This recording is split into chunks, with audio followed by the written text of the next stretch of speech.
नमस्कार, social science tutorials पर आपका स्वागत है। आज हम लाए हैं एसओएल के बीए प्रोग्राम सेकेंड ईयर के स्टूडेंट्स के लिए एजुकेशन डिसिप्लिन के असाइनमेंट का वीडियो। अगर आप चैनल पर नए हैं या अभी तक आपने चैनल सब्सक्राइब नहीं किया है तो चैनल को सब्सक्राइब कर लीजिए। अगर आपको वीडियो पसंद आए तो लाइक का बटन ज़रूर दबाएं, शेयर करें, कमेंट करें। तो चलिए असाइनमेंट पर डिस्कशन शुरू करते हैं। इससे पहले हम एक असाइनमेंट पे डिस्कशन ऑलरेडी कर चुके हैं, उसका वीडियो आपको हमारे चैनल पर मिल जाएगा। आज हम क्वेश्चन नंबर 2 पे डिस्कशन करेंगे, जो है पियाजे और वाइगॉत्स्की के संज्ञानात्मक विकास सिद्धांत को अपने परिवेश के बच्चों के अवलोकन के आधार पर स्पष्ट कीजिए। तो पियाजे और वाइगॉत्स्की के जो कॉग्निटिव थ्योरीज हैं उनको डिस्कस करना है और उसके साथ में कुछ एग्जाम्पल्स आप अपने अवलोकन से दें, ऐसा आपसे एक्सपेक्टेड है। कुछ टेक्स्ट आपकी किताब से होगा, कुछ एग्जाम्पल्स मैं साथ में इसके साथ डिस्कस करूंगी। तो सबसे पहले जानते हैं संज्ञानात्मक विकास का अर्थ क्या होता है, कॉग्निटिव डेवलपमेंट का क्या अर्थ होता है। इसके अंतर्गत बच्चे का चिंतन, बुद्धि और भाषा में जो परिवर्तन आता है उसको मापा जाता है। इन तीनों परिवर्तनों में संवेदन, प्रत्यक्षीकरण, प्रतिमा धारणा, धारणा प्रत्याहन, समस्या समाधान, चिंतन प्रक्रिया जैसी महत्वपूर्ण जो प्रक्रियाएं हैं वो शामिल होती है। कहने का मीनिंग ये है कि जितने प्रक्रियाएं जो हमारी मानसिक प्रक्रियाएं हैं, जो सेंसेशन से लेके इमेज बनाने से लेके उनको रिटेन करने, प्रॉब्लम सॉल्व करने, थिंकिंग का जो प्रोसेस है, इन सब चीज़ों से मिलके बनती है। संज्ञानात्मक विकास जैसे जैसे बच्चे का होता है तो फिर बच्चे जैसे हम बच्चे में जो डेवलपमेंट देखते हैं कि वो चीज़ों को याद करते हैं, समस्याओं को हल करते हैं। उदाहरण के लिए कविताएं याद करना, गणित की समस्या को हल करने के बारे में सोचना या कोई निर्णय करना या कोई भी नई जो सृजनात्मक चीज़ें हैं, वो सब चीज़ें इसीलिए पॉसिबल हो पाती हैं क्योंकि बच्चे लगातार जो है उनके अंदर कॉग्निटिव डेवलपमेंट होता रहता है, संज्ञानात्मक विकास होता रहता है। पियाजे और वाइगॉत्स्की दोनों ने ही संज्ञानात्मक विकास के सिद्धांत दिए हैं। ये दोनों बहुत इंपॉर्टेंट थ्योरिस्ट रहे हैं। दोनों ने बच्चों के संज्ञानात्मक सीखने की शैली और क्षमताओं के लिए स्पष्टीकरण देके शिक्षा के क्षेत्र में योगदान दिया है। पियाजे और वाइगॉत्स्की इस बात पर भिन्न हो सकते हैं कि वे बच्चों के संज्ञानात्मक विकास को कैसे देखते हैं, इसीलिए दोनों को अलग अलग माना है। इसलिए दोनों के बारे में पूछा गया है कि दोनों का क्या क्या विकास का सिद्धांत है। पर फिर भी दोनों ने बच्चों के संज्ञानात्मक विकास के अपने शोध के लिए, रिसर्च के लिए रचनात्मक यानी कंस्ट्रक्टिव जो अप्रोच है वो अपनाई है। तो ये दोनों ही कंस्ट्रक्टिविस्ट कहलाते हैं। आगे देखते हैं। पहले हम पियाजे के बारे में डिस्कशन करेंगे और उसके बाद हम पियाजे के बाद वाइगॉत्स्की की जो थ्योरी है उस पर डिस्कस करेंगे। जीन पियाजे के अनुसार मनुष्य शुरू से ही क्रियात्मक होता है, स्वतंत्र होता है, स्वतंत्र अर्थ रचयिता होता है, यानी जो खुद से जो है अर्थ का रचन करता है। जो भी मीनिंग है, मीनिंग मेकिंग के प्रोसेस में वो खुद पार्टिसिपेट करता है। क्रियात्मक होने का मीनिंग यही है। और जो ज्ञान का निर्माण करता है, ना कि उसे दूसरों से ग्रहण करता है। तो एक तरह से ये है कि दूसरों से ज्ञान लिया नहीं जाता, बल्कि इंडिविजुअल खुद उस ज्ञान के ऊपर कुछ काम करता है और अपने लिए स्वयं का ज्ञान निर्मित करता है। इसीलिए इनको जो है निर्मितावाद भी का वो भी कहा जाता है कि ये जो कंस्ट्रक्टिविज्म है वो निर्मितिवाद भी कहलाता है। तथा उसका बौद्धिक विकास उसके स्वयं की बौद्धिक क्रियाओं द्वारा प्रभावित होता है। तो बच्चा जितना इन्वॉल्व होगा उतना ही उसकी जो बौद्धिक क्रियाएं हैं वो प्रभावित होंगी।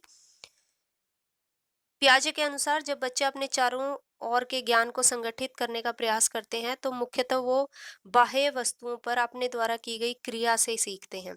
बच्चे को आपने खिलौना दिया, उस खिलौनों को थोड़ा बहुत तोड़ मरोड़ कर देखता है, उसके ऊपर कुछ काम करता है, तब बच्चा उससे चीजें सीखता है। और बच्चे सतत रूप से नए ज्ञान और कौशलों संबंधी सूचनाओं को इकट्ठे करते रहते हैं और उसके अनुसार जो है लगातार अपने जो दिमाग के अंदर जो उनके पास एक जो ढांचा है, उस ढांचे में लगातार समायोजित करने के प्रयास में लगे रहते हैं। इस प्रकार जब बच्चा धीरे धीरे चीजें सीखता रहता है तो उसके चिंतन में गुणात्मक परिवर्तन आता है, क्वालिटेटिवली चेंज होता है। ऐसा नहीं कि सिर्फ और सिर्फ इंफॉर्मेशन आ जाती है, बल्कि उन इंफॉर्मेशन पे काम करने के बाद वो गुणात्मक रूप से उसका जो दिमाग है वो चेंज होता रहता है। अगर हम पियाजे के सिद्धांत को देखें तो पियाजे के सिद्धांत के जो मुख्य मुद्दे हैं, जो अगर हमें समझ आ जाते हैं, तो कहीं न कहीं हम उनके जो कॉग्निटिव थ्योरी का जो डेवलपमेंट है, उस थ्योरी को समझ सकते हैं। पहला है स्कीमा। पियाजे कहते हैं कि हम हर एक जो भी चीज़ें जानते हैं, उनको कुछ गुच्छों के तौर पे, स्कीमा के तौर पे अपने पास रखते हैं। स्कीमा बनाने के लिए हमें आत्मसातीकरण, समायोजन, संतुलन और अनुकूलन की जो प्रक्रियाएं हैं, उनसे गुजरना पड़ता है। और साथ ही साथ वो ये भी कहते हैं कि संज्ञानात्मक विकास के कुछ चरण पाए जाते हैं। वो कुल 4 चरणों के बारे में बात करते हैं। तो सबसे पहले हम देखेंगे स्कीमा क्या है। ये आपकी किताब में ही दिया गया है। स्कीमा से तात्पर्य ऐसी मानसिक संरचना से है, मेंटल स्ट्रक्चर से है, जो व्यक्ति विशेष के मस्तिष्क में सूचनाओं को संगठित और व्याख्यायित करने हेतु विद्यमान होती है।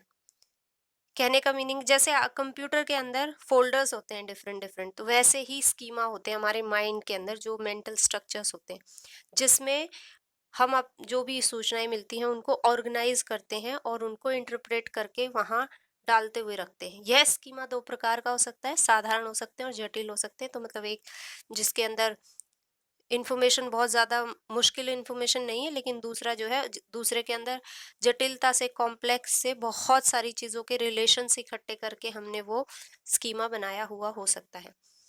साधारण स्कीमा मोटर या खिलौने के स्कीमे से समझा जा सकता है। तो यानी मतलब बच्चा अ, सारी चीज़ों को ही मोटर कहता है, उसके पास जो भी ऐसे खिलौने हैं जो मोटर कार से संबंधित है। इसी प्रकार अंतरिक्ष का निर्माण कैसे हुआ था, ये स्कीमा जो है वो जटिल स्कीमा होगा। क्यों? क्योंकि इसमें आपको अंतरिक्ष अंतरिक्ष से संबंधित जितने भी ग्रह हैं, पिंड हैं, कैसे जो फिजिक्स है वो कैसे काम करती है, ज्योग्राफी कैसे काम करती है, इस तरह की बहुत सारी चीज़ों को इकट्ठा करके ये स्कीमा कि अंतरिक्ष का निर्माण कैसे हुआ होगा, वो बनता है। पियाजे ये कहते हैं कि ये जो स्कीमा जब बनता है, तो ये टाइम टू टाइम संशोधित होता रहता है, चेंज होते रहते हैं, उसमें उस फोल्डर में नई नई इन्फॉर्मेशन आती रहती है, तो नई नई इन्फॉर्मेशन डालते रहते हैं और उसको समायोजित, एडजस्ट हम करने में, एसिमिलेट करने में, अकोमोडेट करने में लगे रहते हैं। तो आत्मसातीकरण का मतलब होता है जिसमें बच्चे नए ज्ञान को पूर्ण ज्ञान की योजनाओं में शामिल कर लेते हैं। अभी तक जो बच्चे के पास जो स्कीमा थे, उन स्कीमाओं में जो नई इन्फॉर्मेशन मिलती है उसको वो डाल लेता है। समायोजन का मतलब है वह मानसिक प्रक्रिया जिसमें बालक नई सूचना के अनुसार समायोजन करता है, अर्थात स्कीमा को बाहर के अनुसार समायोजित कर लेता है। साथ ही जब बालक के सामने ऐसी परिस्थिति या समस्या आती है जिसका उसने कभी अनुभव नहीं किया, तो उससे उसको एक तरह से कॉग्निटिव डिसोनेंस, संज्ञानात्मक असंतुलन होता है, जिससे दूर करने के लिए, वो संतुलन लाने के लिए आत्मसातीकरण या समायोजन की जो प्रक्रियाएं हैं वो करना आरंभ कर देता है। उदाहरण के लिए देखिए भाई, आगे अगर हम इसको ध्यान से देखें कि ये प्रक्रिया इस तरह से काम करती है, और आप भी जो है इसको अपने आंसर में इस तरह से लिख सकते हैं। जैसे बच्चा जो है, छोटा बच्चा जिसने अभी तक अपने आसपास कुत्ते को देखा है, गधे को नहीं देखा है, तो उस बच्चे के पास जो स्कीमा है वो कुत्ते का स्कीमा है। लेकिन जब उसने गधे को देखा, तो वो उसके ऊपर कि कुत्ते की जो भी विशेषताएं हैं उसके अनुसार स्कीमा लगाने की कोशिश करता है कि भाई उसके 4 पैर हैं, किस तरह का मुंह है, कान है, पूंछ है। लेकिन फिर भी कहीं न कहीं वो अंतर की ओर भी ध्यान देता है। अगर मान लीजिए कुत्ता और गधे में वो डिसोनेंस नहीं होता, एक नई परिस्थिति आ जाने से बच्चे को असंतुलन फ़ील नहीं होता, लेकिन उसका ध्यान जब अंतर की तरफ जाता है कि उसकी आवाज़ अलग है, उसका साइज़ अलग है, वो क्या चीज़ें खाता है, वो अलग हो सकती हैं, तो धीरे-धीरे जो है वो अंतर आता जाता है और असंतुलन होता जाता है। जब असंतुलन होगा तो अब गधे वाला स्कीमा अलग से बनाएगा वो बच्चा, और कुत्ता वाला जो स्कीमा है उसे एक अलग स्कीमा में रखेगा। इस प्रकार ये जो प्रोसेस है, ये प्रोसेस चलता रहता है और नए स्कीमा बनते रहते हैं। नेक्स्ट जो पॉइंट है वो विकास के चरण से संबंधित है। तो विकास के 4 चरण बताए हैं इन्होंने, और चारों चरणों से सब लोग क्रमागत होकर गुजरते हैं। कहने का मीनिंग ये है, ऐसा नहीं है कि पहले से दूसरे की बजाय चौथे पे चले जाओ फिर तीसरे पे आए। तो संवेदी पेशीय से प्राक संक्रियात्मक जाएंगे, फिर मूर्त तक जाएंगे और फिर औपचारिक संक्रिया तक जाएंगे, और ये क्रम में होकर सभी लोग इनसे गुजरेंगे। और इनमें अलग अलग सोचने के जो तरीके हैं, इसीलिए कॉग्निटिव डेवलपमेंट के अंतर्गत हम इसे पढ़ रहे हैं। कि प्रत्येक में चिंतन के जो प्रकार हैं वो अलग पाए जाते हैं। देख लेते हैं इनके बारे में थोड़ा। ये आपकी किताब में ही लिखा हुआ है, इसलिए मैं बहुत ज़्यादा इस पे डिस्कस नहीं करूँगी। आप किताब से इसको यों का यों उतार सकते हैं। संवेदी पेशीय अवस्था जो है, जो कि 0 से 2 साल तक मानी गई है। इस अवस्था के अंदर बच्चा, छोटा बच्चा जो होता है, स्टार्टिंग में वो अपनी जो सेंसेस हैं, इंद्रियाँ हैं, उनको ही अनुभव करता है और उसको धीरे-धीरे जो है विकसित करने की तरफ बढ़ता है। और बच्चे अपने आप ही इन प्रक्रियाओं में शामिल होते हैं, जैसे पैर मारना, चूसना, अंगूठा चूसना, चीज़ों को बार-बार गिरा के उनमें से आवाज़ निकालना एक्सेट्रा। धीरे-धीरे जो है बच्चा जब 1 साल से 1.5 साल के आसपास होता है, तब उसमें ऑब्जेक्ट परमानेंस यानी वस्तु स्थायित्व का जो ज्ञान होता है वो आता है। इसका कहने का मीनिंग ये है कि वस्तुएं एग्जिस्ट करती हैं तब भी जब हम उन्हें नहीं देख रहे होते हैं। इससे पहले बच्चे का खिलौना आपने उठाया और फेंक दिया, साइड में छुपा के रख दिया, तो बच्चे को वो याद नहीं रहता। तो जब तक सामने-सामने खिलौना आता है, वो तब एक्साइटेड होके उस पे काम करता है। लेकिन जैसे ही उसकी आँखों से वो चीज़ें ओझल हो जाती हैं, उसको ये नहीं पता चलता कि ये चीज़ें एग्ज़िस्ट करती हैं या नहीं करती हैं। लेकिन वस्तु स्थायित्व आ जाने के बाद, ऑब्जेक्ट परमानेंस आ जाने के बाद बच्चा ये समझ पाता है कि ये चीज़ें अलग से एग्ज़िस्ट करती हैं। कहने का अर्थ ये हुआ कि बालक जो है स्वयं को और विश्व को, दोनों के अस्तित्व अलग अलग हैं, कि हम देखते हैं चीजें तभी नहीं होती, बल्कि जब हम नहीं देखते हैं तब भी चीजें एग्जिस्ट करती हैं। इस चीज को समझ पाता है। तो इसके लिए हम लिख सकते हैं साथ में कि उदाहरण के लिए हम देखते हैं कि इस उम्र के अंत में बच्चे अपने खिलौने को पहचानने लग जाते हैं। जब वो सोकर उठते हैं तो उन्हें अपने खिलौने याद होते हैं, और अगर हम उन खिलौनों को छुपा देते हैं तो वो उन्हें उन सभी जगहों पर जाकर ढूंढते हैं जहाँ वे या तो अक्सर रखे होते हैं, जैसे जिस अलमीरा में हम रखते हैं, कौन-सी जगह पे हम रखते हैं, या फिर पिछली बार जब अगर वो खो गया था तो बच्चे ने जब ढूँढा था और वो जिस जगह पे उसे मिला था, तो वहाँ बार-बार जाकर उन्हें देखते हैं। साथ ही साथ वे पिक्चर बुक स्टोरीज़ को ध्यान से देखते हैं और उनमें अपना जो पसंदीदा अगर फ़ोटो आता है तो उस टाइम पे वो रिएक्शन करते हैं, उसको हँसते हैं, या उसकी तरफ जो भी उनका जो पॉज़िटिव एक रिस्पॉन्स है वो देते हैं। नेक्स्ट जो अवस्था है वो है प्री ऑपरेशनल या प्राक संक्रियात्मक अवस्था। इसके ये 2 से 7 साल के बीच मानी गई है। 2 से 7 साल को भी दोबारा से 2 पॉइंट में जो है इसको ब्रेक किया जाता है। प्राक संप्रत्यात्मक अवधि और दूसरी होती है अंतर्दृष्टि अ, अवधि। इस अवधि के अंतर्गत बच्चों के अंदर जीववाद पाया जाता है। जीववाद से संबंध होता है कि बच्चे जो ऐसी चीजें, जो चीजें सजीव नहीं होती हैं, उनको भी वो ये सोचते हैं कि वो सजीव हैं। जैसे कई बार वो अ, देखते हैं कि बादल चल रहा है, पंखा चल रहा है, कार चल रहा है, वो इनको भी ये मानते हैं कि वो सजीव हैं। साथ ही साथ बच्चे आत्म केंद्रित होते हैं, इगोइस्टिक होते हैं। इगोइस्टिक नेगेटिव सेंस में नहीं, पर कहने का मीनिंग ये है कि वो अपने बारे में ज्यादा सोचते हैं। और ये इसलिए होता है क्योंकि इस पर्टिकुलर टाइम पीरियड पे वो बियॉन्ड, उनका जो पर्सपेक्टिव है उसके बियॉन्ड सोचने के काबिल नहीं होते हैं। इस वजह से वो ऐसा कर रहे होते हैं। अंतर्दृष्टि जो कि 4 से 7 साल की आती है, इसके अंदर थोड़ा-थोड़ा बच्चों में लॉजिक डेवलप होना शुरू हो जाता है। वे कई सारे क्वेश्चन करते हैं और उन क्वेश्चंस को कहीं न कहीं वो जानते हैं कि आंसर आंसर तक वो पहुँच जाते हैं, लेकिन फिर भी जो है प्रारंभिक तर्क शक्ति है, बहुत इनिशियल लॉजिक है, तो सारी जो जमा घटा जो है कहाँ करनी है, क्यों करनी है एक्सेट्रा बहुत ज़्यादा नहीं समझ पाते, लेकिन सिंपल सिंपल बहुत सिंपल जो लॉजिक है वो कर लेते हैं। साथ ही साथ अगर हम इसके जो उदाहरण देखें अगर हम अपने आसपास, तो उदाहरण के लिए इस आयु वर्ग में क्योंकि बच्चे एक ही आयाम से, एक ही डायमेंशन से सोचते हैं, तो वो कई बार इस बात पे झगड़ते दिखाई देते हैं कि उन्हें छोटी आइसक्रीम दी गई है और किसी दूसरे बड़े भाई बहन को जिसको लंबी आइसक्रीम मिली हुई है, वो सिर्फ इस पे लड़ रहे हैं, जबकि दोनों की मात्रा बराबर हो सकती है। बड़े कप में समान चीज डाल के दी जाए तो भी वो कई बार उन्हें लगता है कि उनको कम चीज मिले, तो वो बड़ा ग्लास या बड़ा कप जो है उसको मांगते हैं। ये बच्चे अपने गुड़िया या खिलौनों को भी सजीव मानते हैं और उनसे बातें करते हुए भी कई बार हमें दिखते हैं। इस एज ग्रुप में ही बच्चे जो हैं अपने खिलौनों को पानी पिलाना, खाना खिलाना, सुलाने की जो क्रिया है उसमें संलग्न होते हैं। साथ ही इस समय पे वो मेक बिलीफ प्ले में भी इन्वॉल्व होते हैं, जैसे रिमोट को मोबाइल बना के खेलना। तो ये सारे एग्जाम्पल्स हैं जो एग्जाम्पल हमें प्री ऑपरेशनल जो बच्चे हैं वो हमारे आसपास करते हुए दिखाई देते हैं।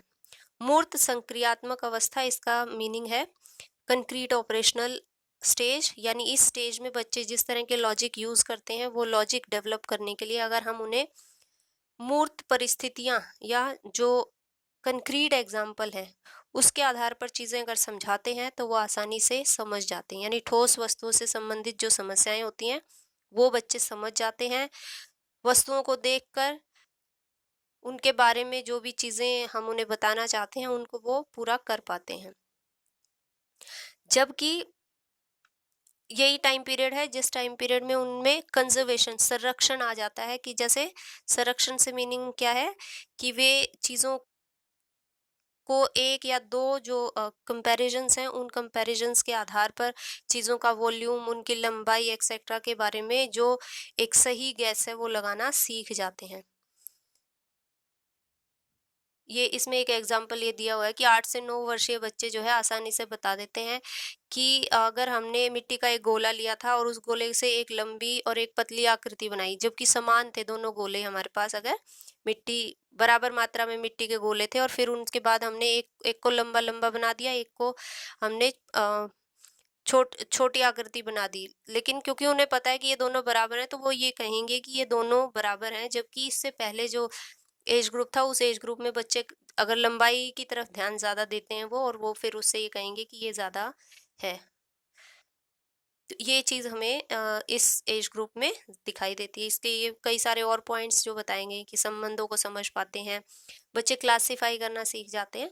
तो ये सब चीजें बताई हैं पियाजे ने कि इस एज ग्रुप के बच्चों के अंतर्गत ये सारी जो विशेषताएं हैं वो पाई जाती हैं। इसके उदाहरण के लिए हम लिख सकते हैं कि इस आयु वर्ग के बच्चे दूसरों के दृष्टिकोण को समझने की कोशिश करते हैं। अब उनमें इतनी ज्यादा आत्म केंद्रिता नहीं पाई जाती और इसीलिए इस एज ग्रुप के जो बच्चे होते हैं वो भाई बहन और दोस्तों के साथ अपनी चीजें बांटते हैं, अपने खिलौनों दूसरों के साथ बांटते हैं। वो इस तरह के गेम भी खेलते हैं जिसके अंदर थोड़ा जो परस्पर निर्भरता है। जैसे अगर वो क्रिकेट खेल रहे हैं तो एक जना अगर क्रिकेट का बॉल लाया हुआ है, दूसरा बैट लेकर आया हुआ है, तो ऐसा नहीं है कि जिसके पास बैट है वही सारी जो बैटिंग है वो करेगा, बल्कि उसको एक एक तरह से चीजों को बांट कर खेलने वाली जो सिचुएशन है उसमें वो आ जाते हैं। हम यह भी देखते हैं कि बच्चों को इस उम्र में पढ़ाते समय अगर मूर्त सहायक सामग्री का प्रयोग किया जाए, कंक्रीट मटेरियल अगर टीचर यूज करते हैं इस एज ग्रुप में, तो बच्चे उन बातों को ज्यादा अच्छे से समझ पाते हैं। अगर आप पृथ्वी के बारे में बता रहे हैं तो थोड़ा बहुत अगर आप पृथ्वी का मॉडल लेते हुए, ग्लोब लेते हुए कुछ बातें बच्चों को बताते हैं तो बच्चे कुछ बातें सीख पाएंगे। क्योंकि पृथ्वी वैसे ही जो है अमूर्त, बहुत एब्स्ट्रैक्ट, उसके बारे में बहुत सारी नॉलेज, तो बहुत सारी नॉलेज तो नहीं, लेकिन कुछ चीजें जो इस एज ग्रुप को हम पढ़ाना चाहते हैं वो मूर्त सामग्री अगर हम प्रयोग करते हैं तो वो ज्यादा अच्छे से उन चीजों को समझ पाते हैं। ये लास्ट चौथी स्टेज है जो कि औपचारिक संक्रिया अवस्था है, यानी फॉर्मल ऑपरेशन की अवस्था है। इसके अंतर्गत जो है हमारी जो अमूर्त गुणवत्ता है चिंतन की, यानी हम एब्स्ट्रैक्ट तरीके से चिंतन करना सीख जाते हैं, एनालाइज करना चीज़ों को सीख जाते हैं, तर्क करना हम सीख जाते हैं। अब जैसे अगर हमें ये कहा जाए ए बराबर है बी, बी बराबर है सी, तो ए बराबर है सी के, ये चीज समझ आ जाएगी अगर आप औपचारिक संक्रिय अवस्था तक पहुंच गए हैं तो। अन्यथा अगर आपका लॉजिक जो है वो इस एज ग्रुप तक नहीं पहुंचा है, फॉर्मल एज तक, 12 से लेकर फिर आगे वाली जो एज ग्रुप है एडल्टहुड तक की जो एज ग्रुप है उसमें ये चीज डेवलप होती है। अब वो साथ में ये भी कहते हैं कि इस सेंस में हम कह सकते हैं कि बच्चे जो है यहाँ पे वैज्ञानिक जिस तरीके से साइंटिफिक और लॉजिकली सोचते हैं, बच्चे इस तरह से सोचना शुरू कर देते हैं। अब हम इसके लिए उदाहरण दे सकते हैं कि इस उम्र के जो बच्चे हैं गणित में अलजेब्रा करना सीख जाते हैं, जिसमें अगर टीचर ये कहें कि मानो कोई एक्स संख्या है और एक्स को मानकर आगे उसे जो भी काम करना है, तो बच्चा यहाँ वो अगर वो फॉर्मल एज तक पहुंच गया है, एज एज एज के साथ साथ फॉर्मल उसका जो लॉजिक है वो भी डेवलप हो गया है, तो वो इस एक्स को संख्या मानकर उस पर आगे काम करना शुरू कर देता है। इसके लिए उसे कोई कंक्रीट एग्जाम्पल लेने की ज़रूरत नहीं है। अब हम आगे आते हैं वाइगॉत्स्की पर। वाइगॉत्स्की, वाइगॉत्स्की दोनों ही लिखा जाता है, तो दोनों ही चीज़ें ठीक है। उस चीज़ को आप वो मत सोचना कि ये वाइगॉत्स्की लिखा हुआ है तो ये गलत लिखा हुआ है। वाइगॉत्स्की का जो विकास सिद्धांत है उसे सामाजिक संज्ञानात्मक विकास सिद्धांत बोला जाता है। प्याजे की तरह वाइगॉत्स्की भी मानते थे कि बच्चे अपने ज्ञान का निर्माण करते हैं, कंस्ट्रक्ट करते हैं, पर उनके अनुसार ये एकाकी नहीं होता, बल्कि यह सामाजिक सांस्कृतिक संदर्भ में होता है। यहाँ पे थोड़ी सी हिंदी की त्रुटि है, इसको आप ठीक कर लीजिएगा। स्पेलिंग बल्कि गलत लिखा हुआ है और निरान निरान आना ही नहीं चाहिए था यहाँ पर, बट आप उसको देख लीजिएगा। तो यानी उनका कहने का मतलब है कि सिर्फ ऐसा नहीं कि बच्चा अकेला ज्ञान के ऊपर काम करता है इसलिए सीखता है, बल्कि वो सीखता है किसी सामाजिक सांस्कृतिक एक सोशल कॉन्टेक्स्ट में वो सीखता है। इनके सिद्धांत के जो मुख्य बिंदु हैं वो सामाजिक अंतःक्रिया, सामाजिक औजार, सामाजिक या संभावित विकास का क्षेत्र जिसे जेड पीढ़ी कहा जाता है, ढांचा निर्माण जिसे स्कैफोल्डिंग कहा जाता है, भाषा और विचार है। तो एक एक करके हम इन पे डिस्कशन करते हैं। सामाजिक अंतःक्रिया कहने का उनका मीनिंग यही है कि हमारी जो उच्चतर संज्ञानात्मक प्रक्रियाएं जैसे भाषा, स्मृति और अमूर्त चिंतन यानी लैंग्वेज, हमारी मेमोरी और हमारा एब्स्ट्रैक्ट जो थॉट है वो हमारे अंदर जो डेवलप होता है। पियाजे तो ऐसा कहते हैं कि वो जैविकता के कारण, बायोलॉजी के कारण यानी स्टेज वाइज होता है और उस पे जब हम अकेले काम करते हैं तब होता है, जबकि ये कहते हैं कि ये सामाजिक और सांस्कृतिक वातावरण के मीडिएशन से, मध्यस्थता से चलता है। और उनका कहना है कि बालक के विकास को सामाजिक और सांस्कृतिक गतिविधियों से अलग नहीं किया जा सकता, ये उन्हीं गतिविधियों में अंतर्निहित होता है। वाइगॉत्स्की के अनुसार अधिगम पहले बच्चों तथा वयस्क के बीच होता है और बाद में उसके अनुसार स्मृति, ध्यान या तर्क शक्ति का विकास होता है, जो कि समाजों की खोजों को सीखना, जैसे कि किसी भी समाज ने जितनी भी डेवलपमेंट की है, जिस भी तरह का उसका नॉलेज का भंडार है, उसको धीरे धीरे व्यक्ति किसी समाज में रहकर ही सीखता है।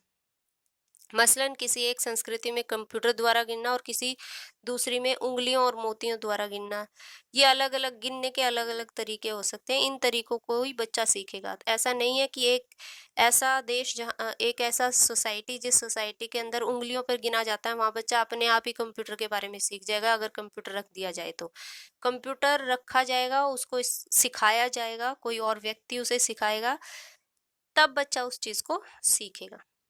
ये है कहने का मीनिंग जब हम सामाजिक अंतःक्रिया की बात करते हैं, सोशल इंटरेक्शन की बात करते हैं।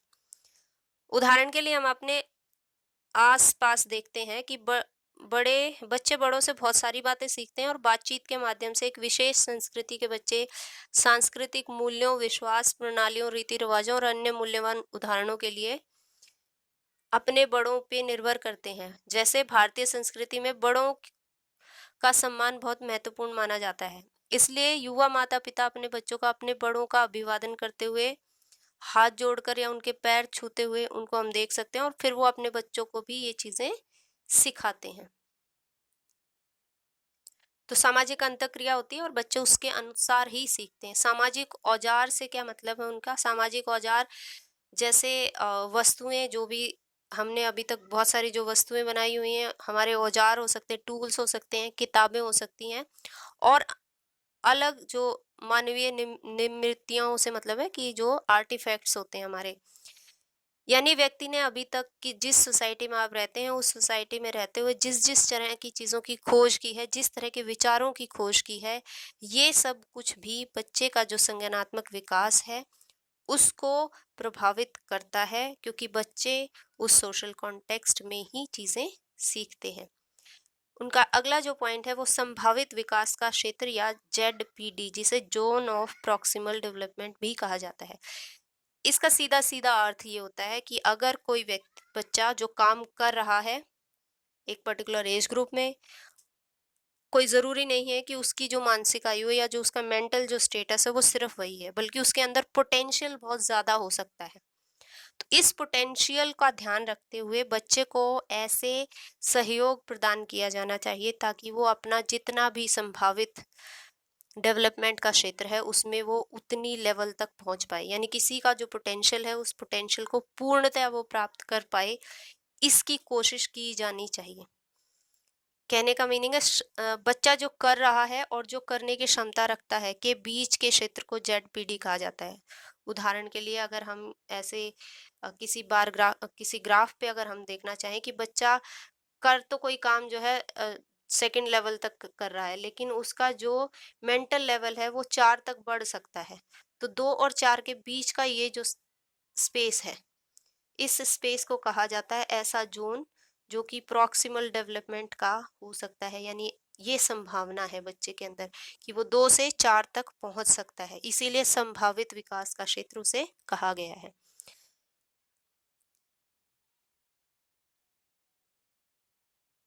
संभावित विकास के क्षेत्र तक पहुंचने के लिए जो और दूसरी इंपॉर्टेंट चीज है वो स्कैफोल्डिंग कहलाती है। स्कैफोल्डिंग, जिसे हिंदी में हम ढांचा निर्माण कह रहे हैं।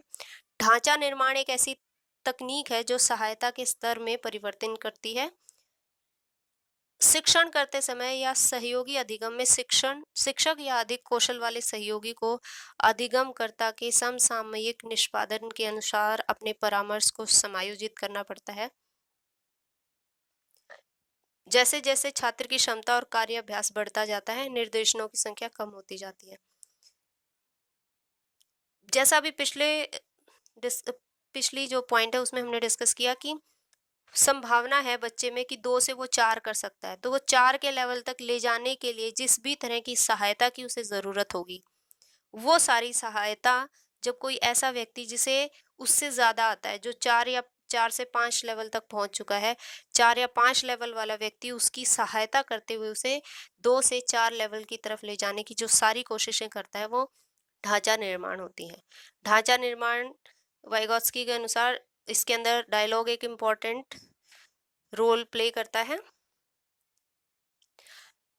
बच्चों के पास अव्यवस्थित और असंगठित संप्रत्यय होते हैं, जबकि कुशल सहायक के पास क्रमबद्ध, तार्किक और बुद्धि संगत विचार होते हैं। इसीलिए बच्चे जब कोई भी प्रॉब्लम सॉल्व कर रहे होते हैं क्लासरूम के अंदर, तो टीचर तो कुशल है, क्रमबद्ध तरीके से उसे पता है कि कैसे कैसे ये काम करना है। तो बीच में जब टीचर कई बार क्लू देता है, तो वो क्लू देने का जो काम है वो ही बच्चे को वो जो काम कर सकता है, उसका जो जेडपीडी है उसको मैक्सिमम वहां तक जो पहुंच सकता है, वो उसका एक तरह से टीचर स्कैफोल्डिंग कर रहा होता है कि अच्छा ये नहीं हो रहा तो इसे ऐसे करके देखो, क्या ऐसे करके किया जा सकता है। तो इतना ही जो निर्देशन बच्चे को दिया जा रहा है, उस निर्देशन के आधार पे बच्चा आगे काम कर लेता है। हम जानते हैं कि सांस्कृतिक उपकरण उच्चतम प्रक्रिया जैसे कि और समस्या को सुलझाने में मध्यस्थता करते हैं। जैसे अगर हम देखें, इन दिनों बच्चे मोबाइल और कंप्यूटर के बहुत सारे कार्यों को जानते हैं क्योंकि वे इन सांस्कृतिक उपकरणों के युग में पैदा हुए हैं। आज से 10 साल पहले जो बच्चे पैदा हुए थे, उनकी मोबाइल और कंप्यूटर की जो इंफॉर्मेशन थी वो इतनी ज़्यादा नहीं थी, जबकि आज जो बच्चे पैदा होते हैं, जिस एनवायरनमेंट में वो पैदा हो रहे हैं, वहाँ मोबाइल और कंप्यूटर उनके लिए बहुत ही ऐसे टूल्स हैं, जो सांस्कृतिक टूल्स हैं, जो ऑलरेडी अवेलेबल हैं, इसलिए वो उनके बारे में ज़्यादा जानते हैं। तो यहाँ पे वाइगॉत्स्की यही कहना चाहते हैं कि हम जिस तरह के सामाजिक जो औजार हैं, उन औजारों में के साथ काम करते हैं, अंत्यक्रिया करते हैं, उनके बारे में हम उतना ही चीज़ें जानते हैं और उन्हीं के अनुसार हमारे जो कॉग्निटिव स्ट्रक्चर्स हैं वो डेवलप होते हैं। स्कूलों में शिक्षक बहुयोग्यता समूह बनाते हैं, कई बार वो मल्टी एबिलिटी वाले ग्रुप्स बनाते हैं जिसके अंदर अलग अलग क्षमता के बच्चे इकट्ठे होते हैं। हम ये देख सकते हैं कि ऐसे समूह में बच्चे सहयोग से, कोऑपरेटिव तरीके से सीखते हैं और एक दूसरे की मदद से समस्या का समाधान भी करते हैं। यहाँ वो स्कैफोल्डिंग कर रहे होते हैं, तो कुछ बच्चे दूसरे बच्चों को स्कैफोल्डिंग करके उनका जो जेडपीडी है उसको प्राप्त करने की तरफ ले जाते हैं। अब कंक्लूजन में हम कह सकते हैं कि पियाजे और वाइगॉत्स्की दोनों ने संज्ञानात्मक विकास को समझने के लिए समृद्ध अंतर्दृष्टि दी, एक इंसाइट दी जो कि बहुत इंटरेस्ट थी। हम अपने परिवेश में उनके सिद्धांतों के कई निहितार्थ पा सकते हैं, तो उनके इम्प्लीकेशंस हमें दिखाई देते हैं। शिक्षा के सिद्धांत के विकास में संज्ञानात्मक विकास के उनके सिद्धांत बहुत प्रभावशाली रहे हैं। आई होप आपको ये वीडियो पसंद आया होगा। अगर वीडियो आपको पसंद आया हो तो लाइक करें, शेयर करें, सोशल साइंस ट्यूटोरियल्स को अगर अभी तक आपने सब्सक्राइब नहीं किया है तो इसे सब्सक्राइब करें। Thank you for watching. All the best.